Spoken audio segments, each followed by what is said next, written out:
കാട്ടാന ആക്രമണത്തിൽ കർഷകൻ മരിച്ച സംഭവത്തിൽ അട്ടപ്പാടി താവളത്ത് കർഷകരുടെയും നാട്ടുകാരുടെയും പ്രതിഷേധം. ഇന്നലെ വൈകുന്നേരമാണ് ബൈക്കിൽ സഞ്ചരിക്കുകയായിരുന്ന ശാന്തകുമാറിനെ ആന ആക്രമിച്ച് കൊലപ്പെടുത്തിയത്.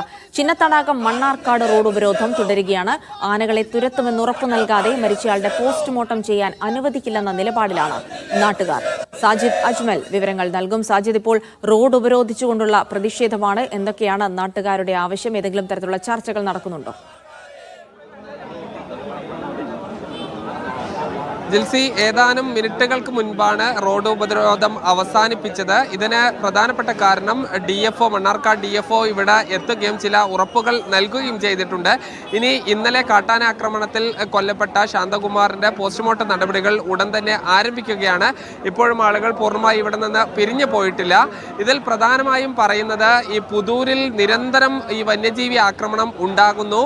ഇതിൽ ഈ ഒരു ശാശ്വത പരിഹാരം വേണം. കൊലയാളി ആനയെ അട്ടപ്പാടി നിന്ന് കൊണ്ടുപോകണമെന്നാണ് ആവശ്യം. ഇത് ഈ ആനയെ ഐഡന്റിഫൈ ചെയ്ത ശേഷം ഇവിടെ നിന്ന് മാറ്റുന്ന കാര്യം പരിഗണിക്കാമെന്ന് DFO അറിയിച്ചിട്ടുണ്ട്. ഇത് കൂടാതെ ഈ കഴിഞ്ഞ ദിവസം 30-ാം തീയതി ഒരു ഓട്ടോയിൽ മാനിടിച്ച് സുബ്രഹ്മണ്യൻ എന്ന വ്യക്തി മരിച്ചിരുന്നു. ഇത് കൂടാതെ സുബ്രഹ്മണ്യന്റെ ഭാര്യയ്ക്ക് ഗുരുതരമായി പരിക്കേറ്റിരുന്നു. ആ കുടുംബത്തിന് ഇതൊരു വന്യജീവി ആക്രമണം എന്ന നിലയിലല്ല കണ്ടിരുന്നത്, പകരം ഒരു അപകടം എന്ന നിലയിലാണ്. ആ കുടുംബത്തിന് ഇത് വന്യജീവി ആക്രമണത്തിന്റെ പട്ടികയിൽ ഉൾപ്പെടുത്തി കൊണ്ട് നഷ്ടപരിഹാരത്തിന്റെ 50%, അതായത് 5 ലക്ഷം രൂപ നൽകിയിട്ടുണ്ട്.